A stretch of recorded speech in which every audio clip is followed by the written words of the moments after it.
Continue करेंगे। हम pollination की बात कर रहे थे लास्ट वाले टॉपिक में, self pollination and cross pollination. Pollination कई टाइप्स का होता है कि किसके थ्रू हो रहा है, उस पर वो बेस करता है, ऑन द बेसिस ऑफ कि किसके थ्रू पॉलिनेशन हो रहा है। बाय इंसेक्ट अगर हो रहा है तो एंटोमॉर्फली, बाय विंड हो रहा है तो एनीमॉर्फली, एंड बाय वाटर हो रहा है तो hydrophily.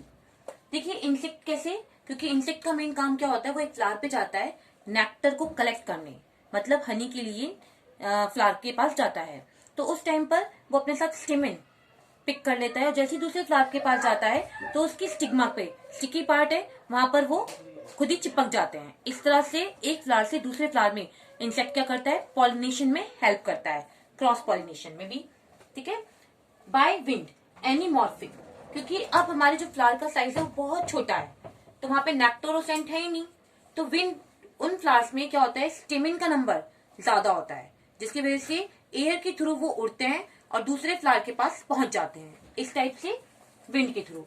By water, same water में क्या होता है, मेल और फीमेल फ्लावर जो होते हैं अलग अलग प्लांट्स में प्रेजेंट होते हैं, मतलब कि डाइशियस प्लांट होते हैं। ठीक है। जब हम पानी देते हैं तो इसमें भी क्या होता है, जो स्टिमिन का नंबर है वो बहुत लार्ज होता है।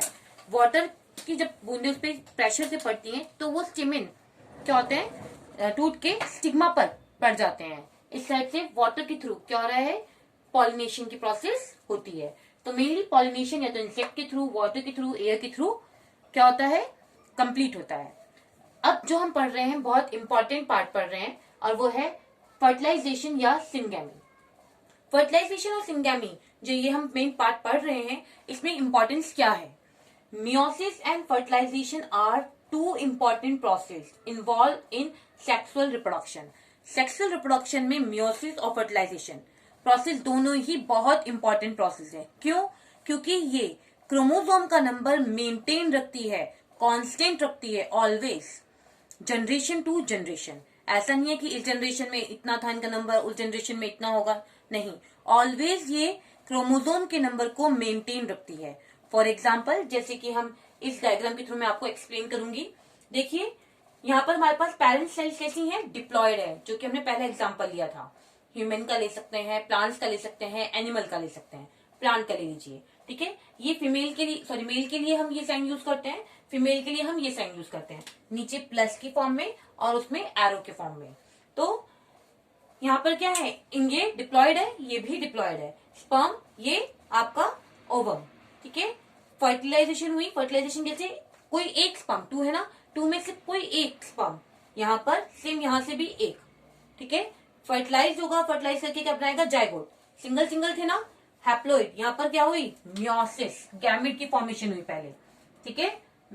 मियोसिस के थ्रू एन गैमेट बने, सेम यहाँ पर भी मियोसिस के थ्रू एन गैमेट, ये फर्टिलाइजेशन में आगे फंक्शन को करते हैं। ठीक है। और जब यहाँ पर हुए तो डबल हो गए, 2n हो गए, तो जाइगोट बना, जाइगोट के बाद डेवलपमेंट हुआ और हमारा न्यू ऑफस्प्रिंग की फॉर्मेशन हो गई। जाइगोट की जो प्रोसेस होती है उसके बाद क्या होता है, एम्ब्रियो की फॉर्मेशन होती है। जैसे ही एम्ब्रियो की फॉर्मेशन होगी तो एम्ब्रियो के अंदर सीड की फॉर्मेशन होगी, और सीड से फ्रूट की फॉर्मेशन होगी। धीरे धीरे प्लांट्स के डिफरेंट पार्ट्स, फ्लावर के डिफरेंट पार्ट्स अलग हो जाएंगे बॉडी में से। ठीक है। और वहां एक फ्रूट बन जाएगा।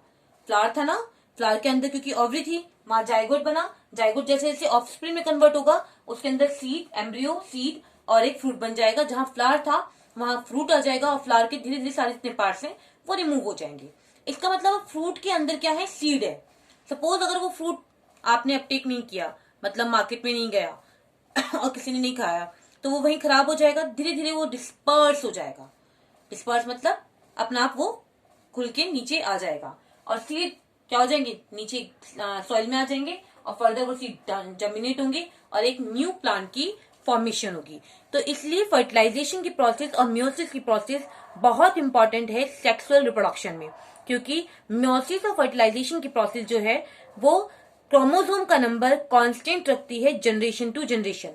देखिए 2n था, यहाँ पर भी ऑफस्प्रिंग में 2n ही बनेगा, लेकिन पहले क्या होगा, यहाँ से हैप्लॉइड बनेंगे, सिंगल गैमेट ट्रांसफर होगा फर्टिलाइजेशन के लिए।